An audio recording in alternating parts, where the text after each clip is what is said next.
మీరింతలా ద్వేషించడానికి, ఇన్నిన్ని మాటలు అనడానికి ఆయన కేదార్ ఏం చేశాడు నిషి? మీ నుంచి ఏం కోరుకున్నాడు?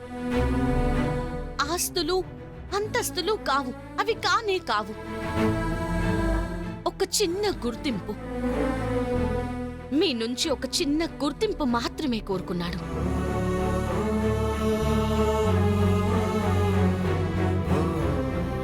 ఆస్తి అంతస్తు అని అది కూడా ఇవ్వడానికి భయపడుతున్న మీలాంటి వాళ్ళ మధ్య కూర్చుంటే తగ్గేది కేదార్ స్థానమే.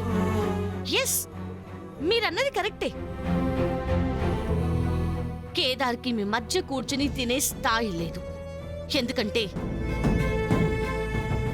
మీకంటే కేదార్ స్థాయి పెద్దది కాబట్టి. పద కేదార్, వెళ్దాం. ఒక్క నిమిషం జగదాత్రి, ఒక్క నిమిషం జగదాత్రి, ఒక్క నిమిషం జగదాత్రి, ఒక్క నిమిషం జగదాత్రి, ఒక్క నిమిషం జగదాత్రి. మీరు మాట్లాడిన దాంట్లో న్యాయం ఉందని మీ మాటల్ని నిజం చేయలేను, కానీ మీరు ఈ కుటుంబం కోసం చాలా చేశారు.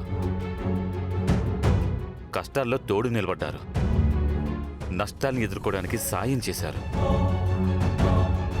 అది నిజం, దాన్నెవరూ కాదనలేరు.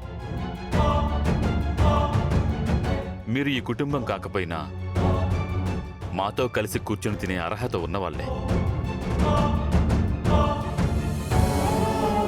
నిషిక, యువరాజ్ మీ పట్ల ప్రవర్తించిన తీరు కరెక్ట్ కాదు. దానికి నేను క్షమాపణ అడుగుతున్నాను. మావి గారు. బాబాయ్, మావయ్య, ఏం చేస్తున్నావు బాబాయ్? మీరు చేసిన తప్పుని సరిచేస్తున్నాను. ఇంటికొచ్చిన శత్రువుని కూడా మర్యాదతోనే బయటికి పంపుతాం రా. అలాంటిది అన్నం తినే దగ్గర మీ ప్రవర్తన తప్పురా.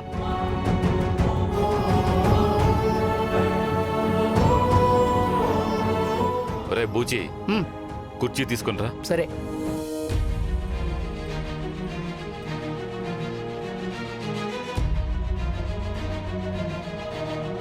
కేదార్, వచ్చి కూర్చో. ఇంకా ఆలోచిస్తున్నావేంటి కేదార్? నిషి వాళ్ళ ప్రవర్తన తప్పు. వాళ్ళ మాటలు మనసులో పెట్టుకోకుండా వచ్చి కూర్చో.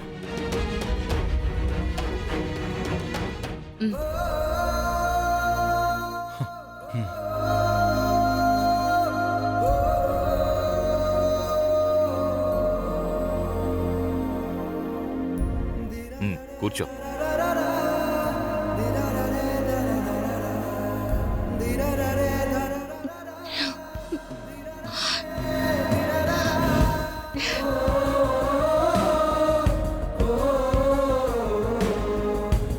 యువరాజ్, తప్పు మీదేరా.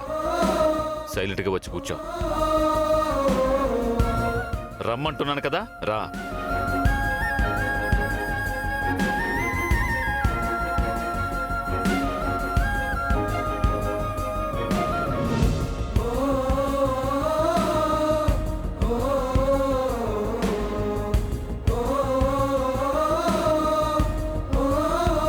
వదినా, కేదార్ కూడా పెట్టు. ఆ